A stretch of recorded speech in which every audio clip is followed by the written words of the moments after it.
हमारे पास ईथरनेट की पोर्ट निकलती है और ये हमारे स्विच पे जाती है इधर, और स्विच से इधर पीसी हमारे बहुत सारे कनेक्ट हो जाते हैं। ये कंसोल केबल है और ये इसका पावर अडॉप्टर है। अब इस केबल को देखते हैं डीसी डीटी को। तो डीसी डीटी के हमारे पास मुख्तलिफ स्टैंडर्ड होते हैं। डीसी स्टैंडर्ड जैसे कि 335 है, X.21 है, EIA 530 है, ये सारे स्टैंडर्ड्स हैं इसकी कनेक्टिविटी के। लेकिन आजकल के टाइम में हमारे पास CSU DSU का पूरा कार्ड आता है और इसके अंदर जो कनेक्टिविटी आती है वो सीरियल कनेक्टिविटी नहीं आती, ना स्मार्ट सीरियल आती है। ये सीरियल कनेक्टिविटी और स्मार्ट सीरियल की बात होगी थी जब आप नॉर्मली लैब परचेज करते हैं। जैसे कि अगर आप इंटरनेशनली तौर पे CCNA कोई स्टूडेंट कर रहा है तो 2000 रुपये का अमेजोन का पूरा पैकेज परचेज कर लेगा। उसके अंदर 3 राउटर होंगे, 3 स्विचेज होंगे, डब्बे के अंदर वो किट कराती है और उसी के अंदर सारी केबलें भी डली होगी। तो केबलों के अंदर जो केबलें आएंगी उसके बाद वो सीरियल केबलें आएंगी ताकि आप उसको प्रोटोटाइप के लेवल पे जाकर सीख सकें।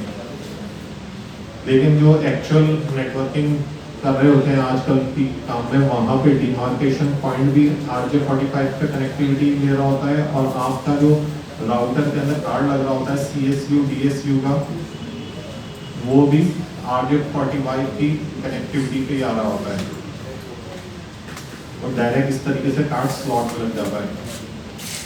ये वो वाला राउटर है जो 1800 सीरीज का राउटर में छोटा सा आपको बता रहा हूँ होता है।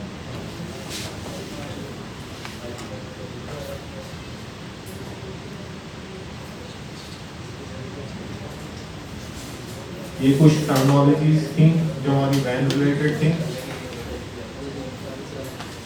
जब हम वैन सर्विस सेलेक्ट करनी होती है तो उसके लिए हमें वैन का पर्पस देखना पड़ता है, ज्योग्राफिकल स्कोप देखना पड़ता है, ट्रैफिक की रिक्वायरमेंट देखनी पड़ती है कि ट्रैफिक की रिक्वायरमेंट क्या है, हमें अपना नेटवर्क प्राइवेट नेटवर्क से लेके जाना है या पब्लिक नेटवर्क से लेके जाना है। पब्लिक नेटवर्क मतलब जैसे कि जो मेन सर्विस प्रोवाइडर है जो गवर्नमेंट के अंदर आते हैं, और जो प्राइवेट नेटवर्क है वो प्राइवेट नेटवर्क वो नेटवर्क्स होते हैं जैसे कि मैं बता रहा हूँ कि थर्ड पार्टी बंदों ने अपने नेटवर्क्स बीचों बिछाए हुए हैं।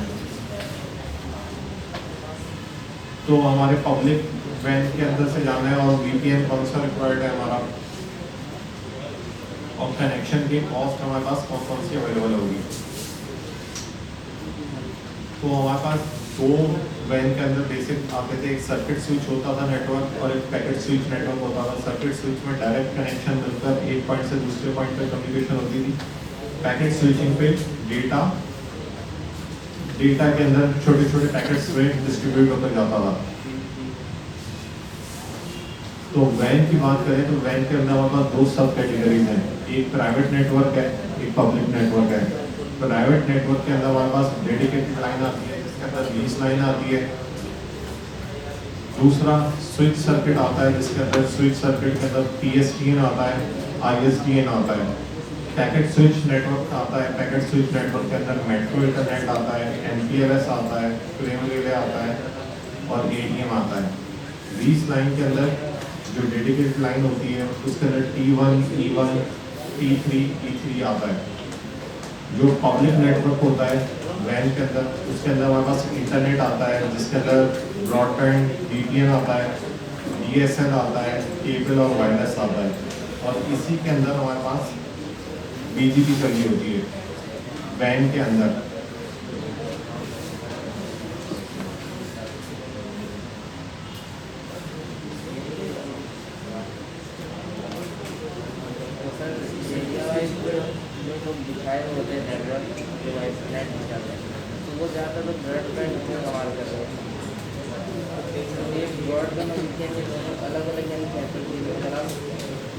यार VPN तो भाई मैं बता चुका हूँ ना, आपकी एक साइड है, आप मैंने स्पोक लेने जाओगे वो बीच में देखना पड़ेगा कहाँ पे है, वो ठीक ठाक पैसों की पड़ेगी हमें। डेडिकेटेड लाइन एक ये है कि एक पॉइंट से एक पॉइंट तक या तो खुद अपनी वायर बिछा दो या फिर TCL के पास जाओ, फिर TCL के पास बोलो मुझे लीज लाइन चाहिए, वो तुम्हें एक लीज लाइन खरीद कर दे देंगे, सही है।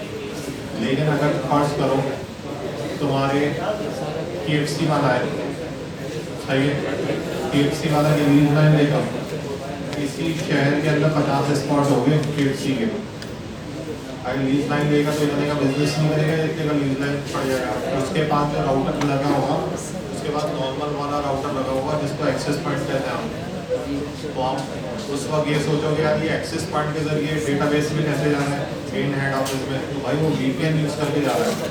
VPN की पेड सर्विस भी होती है और फ्री सर्विस भी होती है। वो जो आप लोग VPN यूज़ कर रहे होते हैं हॉटस्पॉट शील्ड या ओपरा वगैरह, वो फ्री VPN है। VPN अगर पेड VPN देखोगे तो क्लाइंट VPN होते हैं उनके, VPN क्लाइंट होगा, उससे पहले कनेक्ट करेगा इंटरनेट से, फिर VPN के ट्रैफिक से वो डेटाबेस में उतरेगा आपको।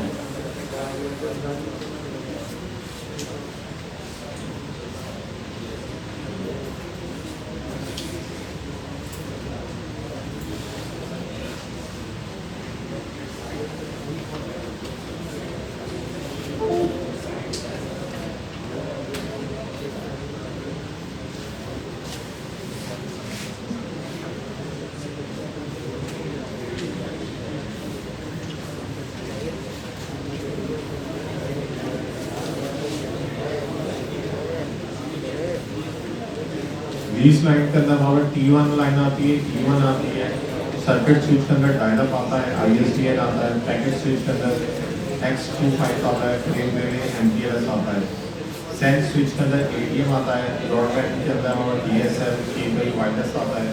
इसके अलावा हमारे पास एक टेक्नोलॉजी और आई है जिसको मेट्रो इंटरनेट कहते हैं, और इसके अलावा 2 टेक्नोलॉजीज और है, एक SDH कहलाती है और एक डार्क फाइबर कहलाती है जो गूगल का प्रोजेक्ट है।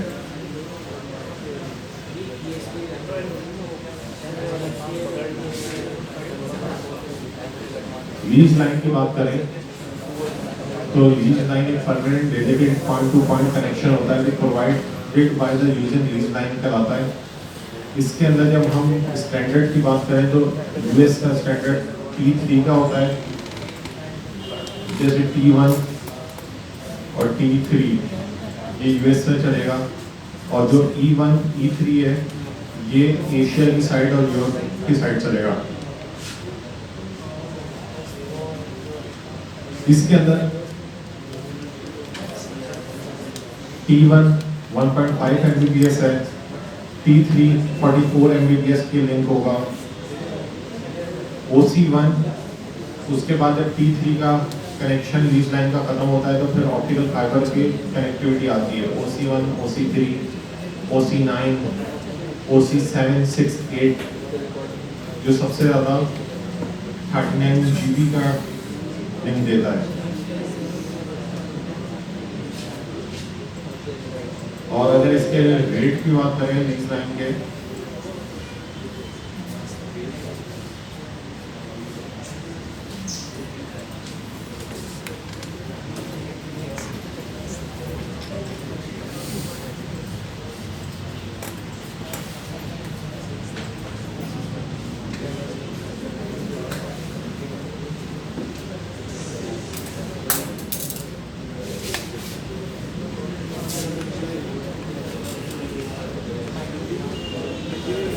दो MB का है, 2,40,000 का है सही एनुअल जो है $2,40,000 हाँ $2,40,000 $2 नहीं है, पाकिस्तान के पैसे लिखा हुआ है तो $US लेकिन पाकिस्तान के पैसे में आता है। हाँ 2 MB स्पीड है, 2 MB 2,40,000 की है। हाँ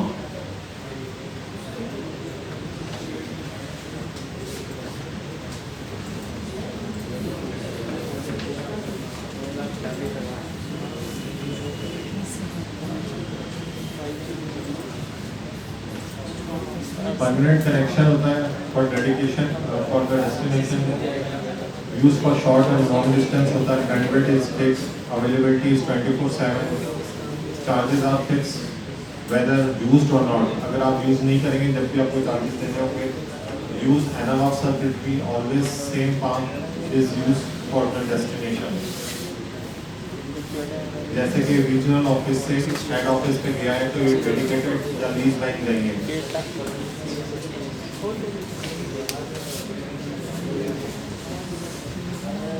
serial point to point protocol, lease line के अंदर जो प्रोटोकॉल हमारे पास यूज हो रही होती है राउटर्स के अंदर, जिसकी हम लैब भी करते हैं सिस्को के अंदर, वो HDLC और PPP होती है।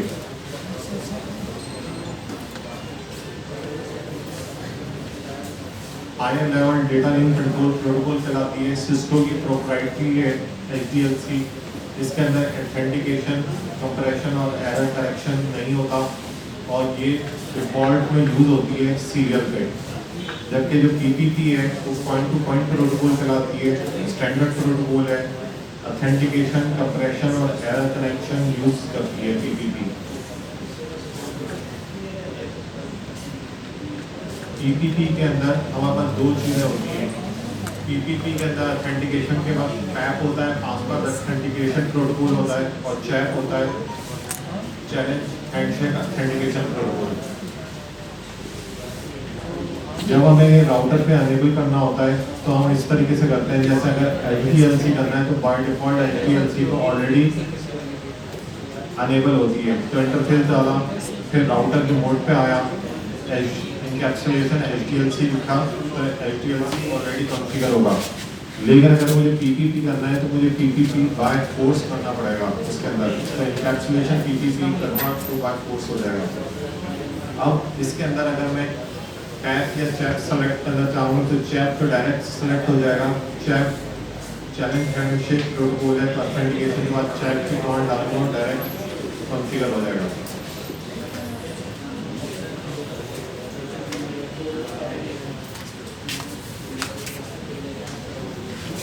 Border gateway protocol BGP।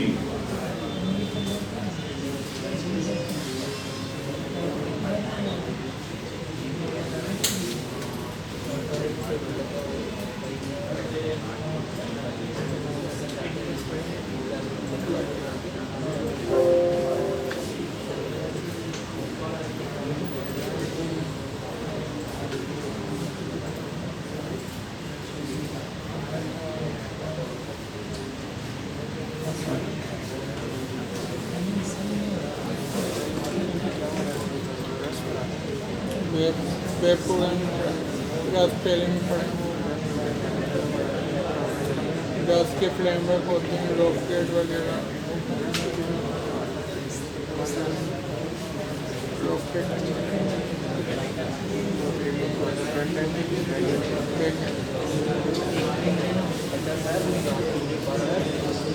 यहाँ पे जब हमने चेक किया था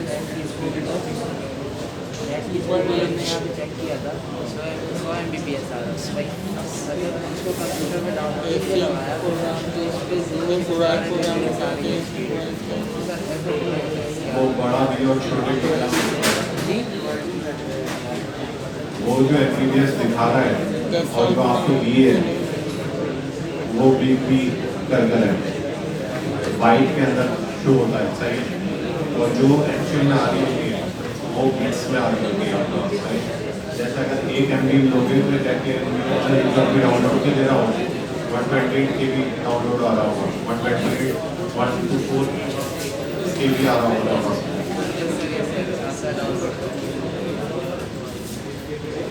अच्छा, इसको देख लें, फिर उसके बाद क्लास को एंड कर देंगे, सही। और हमारी इज्जत भी पूरी हो जाएगी। और क्या कर सकते हैं भाई, पेंडेमिक चल रहा है। सर अगर क्विज के दरमियान प्रॉब्लम वगैरह किसी की हो गई, लाइट वगैरह का इशू हो गया, दोबारा खुलवाना हो तो फिर मैंने नंबर जो भी दिया आपको, फोन पे कॉन्टेक्ट। हाँ, लेकिन ऐसा करिएगा नहीं, लाइट जाती है जैसे ही खुले, जैसे ही भाई पेपर खुले ना तो बस वो 1 घंटे के अंदर ही बैठकर देना है सारे पेपर, हो जाएगा। सही है। कंट्रोल और टैब पे हाथ रखना है और कर लेना 1 घंटे में, 1 घंटे से ऊपर की कहानी नहीं खींचना उसे, क्योंकि 1 हफ्ते में हमारा मॉड्यूल 2 होना चाहिए और अगले हफ्ते मॉड्यूल 3 होना चाहिए, सही है।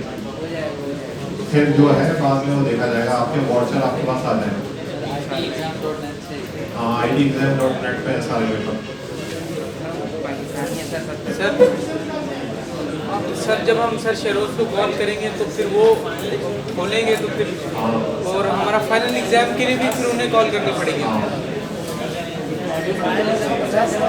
खोलेंगे तो चैप्टर के साथ उसके फाइनल खुल जाएगा। सर? फाइनल के लिए आप अलग फाइनल में अलग खोलूँगा। टेक्चर क्या होता है सर फिर ये सब अपडेट कब मिलेगा हमें? कैसे मिलता है? ये आपको आईडी सर फिर मॉड्यूल 2 के लिए भी सारी सर शेरोज को ये अप्रोच करेंगे हम, और वो आपने पास कर ले सर अब आप।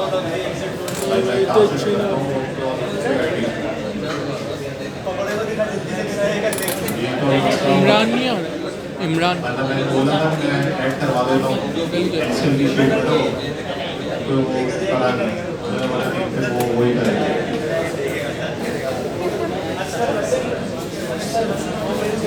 अच्छा भाई ये देख लें जरा, हमारे पास दो टाइप की प्रोटोकॉल्स होती हैं।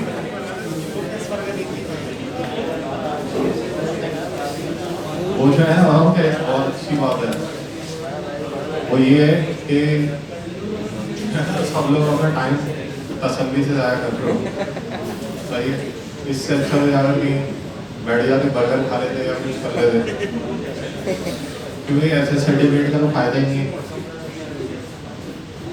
कोई भी नौकरी पे रखता है तो बोलता है 10 रोटियाँ लाओ, एक रोटी तुम ले जाओ और बाकी 9 मेरे पास छोड़ जाओ, सही है। अगर कोई भी बंदा काम का है तो जब भी उसको जॉब पे रखते हैं, जो काम का नहीं है उसको कोई भी जॉब पे नहीं रखेगा। और इस फील्ड के अंदर ये मसला है, इस फील्ड में सर्टिफिकेट तो वैसे इंटरव्यू की टेबल तक यहाँ तक लेकर आ जाएगा, सही।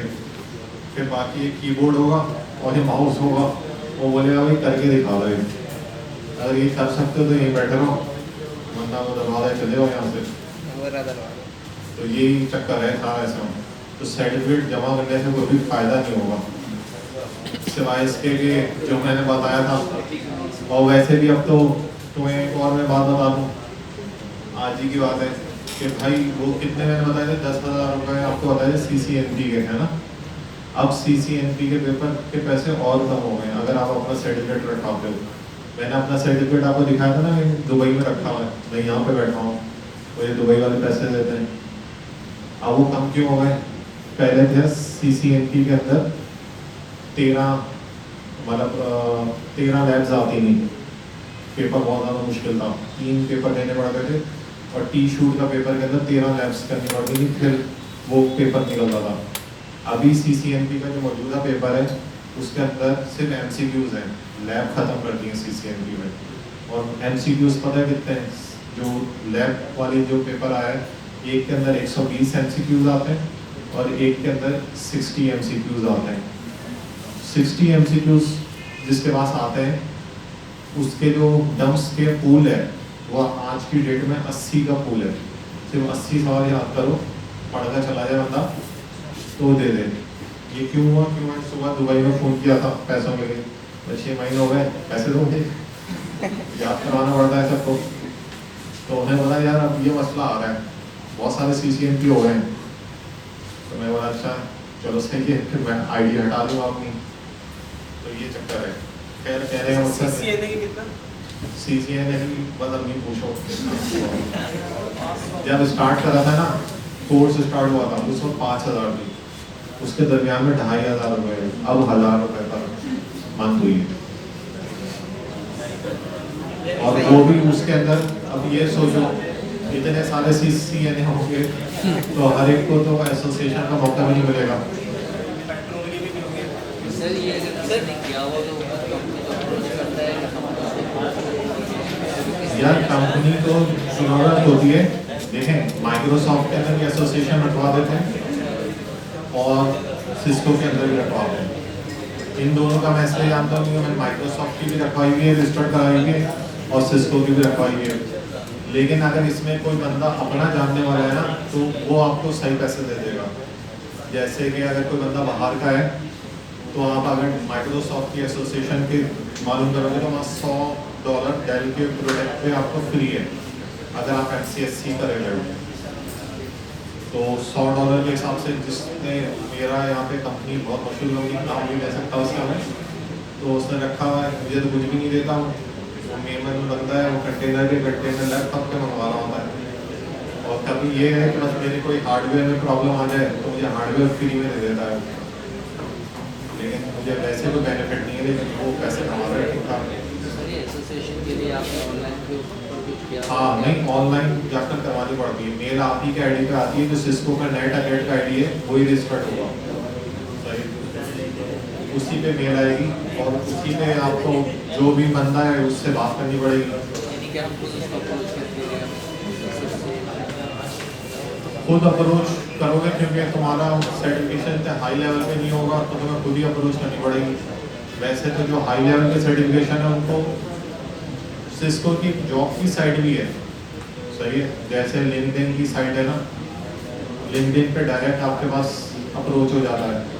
इस तरह अगर सिस्को के अंदर आप सर्टिफिकेट कर लेते हैं और सिस्को का पोर्टल चल रहा है और उसके जॉब पोर्टल के ऊपर भी आप रजिस्टर्ड हुए हैं, तो जो ग्लोबली जिनको रिक्वायरमेंट होती है उनके पास आना होता है कि इस बंदे की एक्सपायरी कब है, तो उस लिहाज से वो आपसे कॉन्टेक्ट कर लेते हैं। सर सीसीएनए की एग्जाम कॉस्ट कम नहीं हुई पेंडेमिक की वजह से? यार अभी 50% ऑफ का आया, अभी शायद जो 17 जुलाई तक का टाइम है, 17 जुलाई तक जो पेपर देना चाहेगा वो 50% ऑफ पे दे सकता है। वाउचर के साथ? वाउचर के बगैर, मतलब वाउचर तो तकरीबन आपका कम करता, लेकिन वाउचर से भी कम पड़ता। खत्म हो गया ना? कौन सी डेट क्लास यार? 26 जून थी ना? अभी मुझे एक बंदे ने बोला, चेक करे थे आपने, क्योंकि मुझे आज शहरोज साहब ने बोला ये वाली बात आप वाली कि 26 जून थी, लेकिन जब मेरी फारूक साहब से बात हुई तो बोल रहे थे कि 17 जुलाई डेट आएगी। अच्छा सही सही, हाँ तो वो 50% ऑफ पे आया होता, मेरा भी निकल गया मौका, मैं भी देता हूँ उसके बाद। सर आपने CCIE भी किया? फेल हुआ हूँ, पहले CCNA में फेल हुआ, फिर CCNP में फेल हुआ, फिर CCI में भी फेल हो गया। पढ़ के नहीं ये बात करती है भाई, ये बात बताओ, आज के टाइम में CCNA की फीस जो है तो वो सही है, लेकिन CCI की फीस पता है कितनी है? CCI की लैब की फीस है 2,40,000 रुपये। 2,40,000 रुपये टेबल पे रखकर बैठते हैं ना यूँ करके, तो बंदे को फिर दिमाग में बहुत ठीक ठाक झटका पड़ता है, वो अच्छी तरीके से पढ़ कर जाता है। अच्छा 2,40,000 लगाएगा पड़ेगा नहीं? वो तो सिर्फ फीस है, आने का खर्चा अलग है, यहाँ पे पेपर ही नहीं होता। सीसीआई के डम्स नहीं होते। CCI की जो लैब है वो 8 घंटे की लैब है, सही है, 8 घंटे तक कंटिन्यूसली काम करना होता है आपको।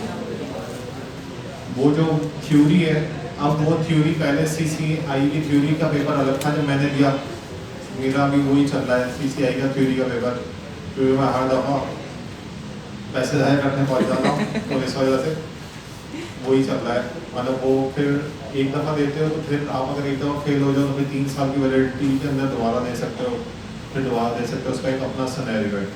लेकिन आज के टाइम में जो अभी बेनिफिट आया है वो ये आया है कि जिस CCNP का पेपर देगा ना, जिसका मैं बता रहा हूँ कि आपको 120 सवाल अभी 100% लग रहे हैं, और उसकी रिक्वायरमेंट भी CCNA करना नहीं है, कि आप ज़रूरी नहीं कि आप CCNA करो, आप डायरेक्ट जाकर आप CCNP कर लो। पहले के टाइम में जब मैंने करा था तो पहले मुझे CCNA करना पड़ा, फिर CCNP करना पड़ा, अब रिक्वायरमेंट नहीं है। और अब वो जो CCNP का थ्योरी का पेपर है ना, उसके बाद आप डायरेक्ट CCI के लैब अटेंड कर सकते हो, या तो CCNP का वो दे दो, या फिर लैब मतलब दूसरा वाला पेपर दे दो, तो CCNP हो जाओगे आप, और 2 ही पेपर देने हैं आपको, एक थ्योरी का और एक लैब टाइप की जो चीज़ है वो भी थ्योरी है। और जो दूसरी लैब है एक्चुअली अगर वो दोगे तो फिर आप CCI हो जाओगे, ये बेनिफिट है। लेकिन CCI कॉस्ट बहुत ज़्यादा है, लेकिन उसके पैसे अभी भी वहीं पे हैं, मतलब अभी भी पाकिस्तान में भी 80,000 रुपये मिलते हैं उसकी रॉयल्टी है। अगर आपने CCI करा हुआ, आपने लाइसेंस रखवाया हुआ है कहीं, तो 80,000 रुपये पर मंथ मिलेंगे उसमें, लेकिन वो बेकार है। जिसने CCI कर लिया होता है ना, उसको वैसे ही उसकी पे इतनी अच्छी होती है कि उसको जरूरत नहीं पड़ती कि वो 80,000 भी दे जाए। मल्टीपल वेंडर के अंदर छोटे सर्टिफिकेट रखवा सकते हो, जैसे कि CCNP कहीं तो रखवा दिया, CCI कहीं रखवा दिया, लेकिन ऐसा नहीं कर सकते कि एक ही सर्टिफिकेट को मल्टीपल जगह पर करा, क्योंकि मेरी नेट अकाउंट की आईडी में खोल कर दिखाऊंगा तो उसमें पार्टनर प्रोफाइल में मेरा आ रहा होगा कि कहाँ पे आपने रखा है। CCNP के यार दूसरे पेपर देगा बंदा उसका भी CCI के नया बैठा डायरेक्ट भी जा सकता है, यानी CCNP पहले करना जरूरी है, CCI CCI डायरेक्ट करने वाला है। CCI पढ़ो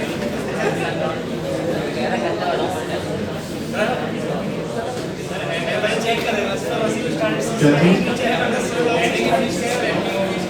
किसकी?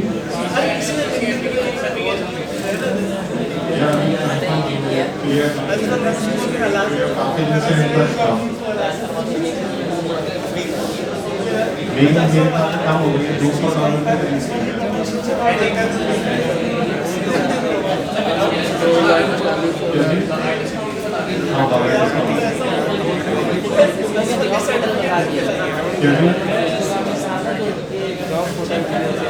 हाँ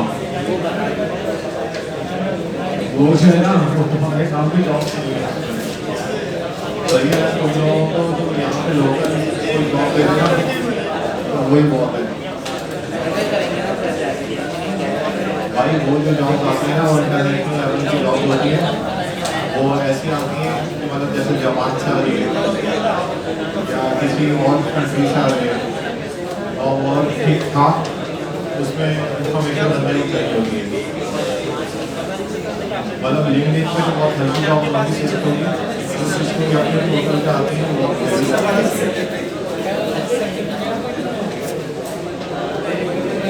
अच्छा चलिए बस हम ये देख लें, BGP देख लेते हैं बस, फिर उसके बाद एंड करते हैं।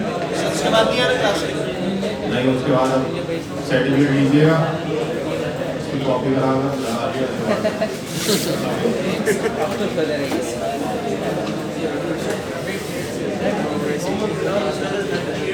देखिए इंटरनेट का जो एंसेस्टर था वो था ARPANET। ARPANET के अंदर यहाँ पे हमारे पास चलती थी पोटैटो राउटिंग, इसके बाद आया GGP gateway to gateway protocol. ये कब आया? ये आया 1960s के अंदर। ये इसका क्या काम था, जब इस कमरे जितने कंप्यूटर होते थे और एक साइड से दूसरे साइड पे कम्युनिकेट करते थे तो उस वक्त GGP चलता था। फिर GGP जब ज़्यादा बिल्डिंगें कनेक्ट होना शुरू हुई, ज़्यादा डेटाबेस इंक्रीज होना शुरू हुआ तो फिर हमारा प्रॉब्लम आना शुरू हो गया नेटवर्क में। फिर आ गया EGP।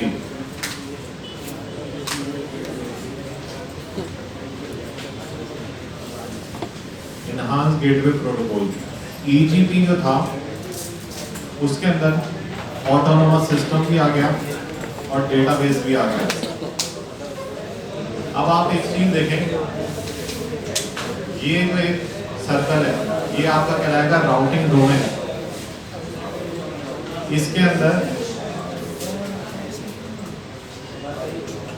ये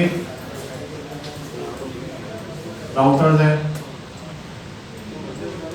ये राउटर है और ये राउटर है, ये राउटर है।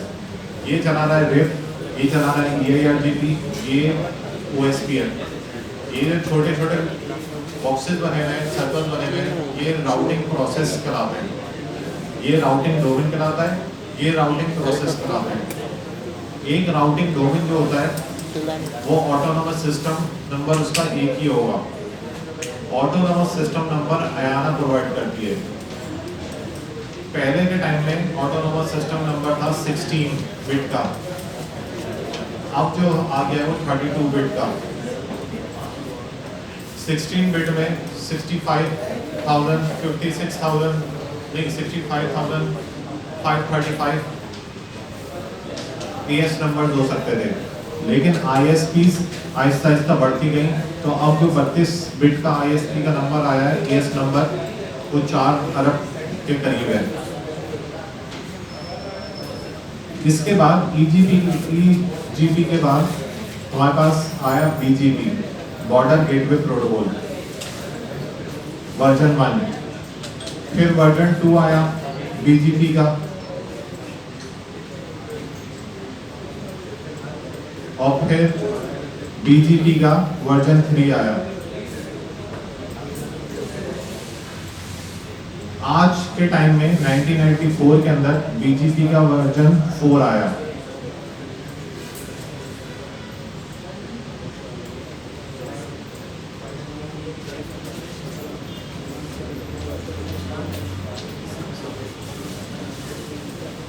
वर्जन 3 तक ये क्लासलेस को सपोर्ट करता था, क्लासफुल को सपोर्ट करता था, क्लासफुल आईपी एड्रेसिंग को। 1994 से बॉर्डर गेटवे प्रोटोकॉल जो बना वो क्लासलेस को सपोर्ट करता है, और आज 2020 में भी BGP का वर्जन 4 ही चल रहा है। सही।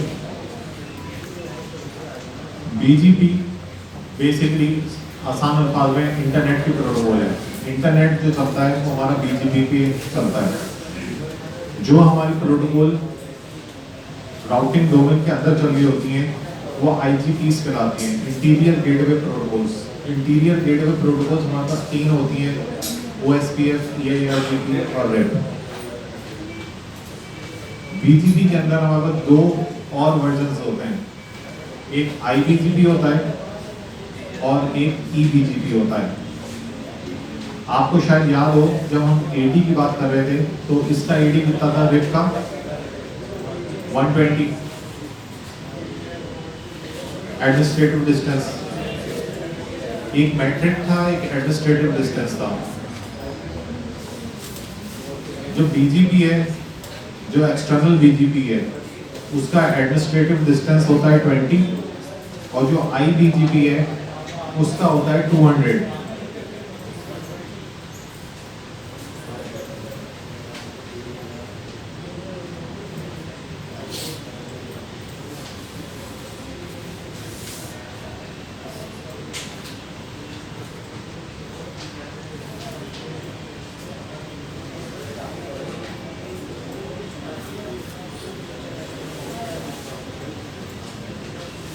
ये AS300 है, इसका मतलब ये एक अलग राउटिंग डोमेन है। ये AS100 है और ये AS200 है। इसके अंदर 50 राउटर हैं। 50 राउटर्स, अगर राउटर की बात करूं तो राउटर के अंदर, अगर अभी हम राउटिंग प्रोसेस की जो बात कर रहे थे उसके अंदर जितने भी राउटर्स थे उनके लिए बात ज़रूरी थी कि नेबर रिलेशनशिप बनाने के लिए ये ज़रूरी होता है कि वो राउटर उसके साथ डायरेक्टली कनेक्टेड हो। लेकिन जब IBGP की बात करते हैं और BGP की बात करते हैं तो BGP जब 2 AS नंबर आपस में 2 ऑटोनोमस बॉडीज आपस में बात कर रही होंगी, यहाँ पे चल रहा होगा EBGP।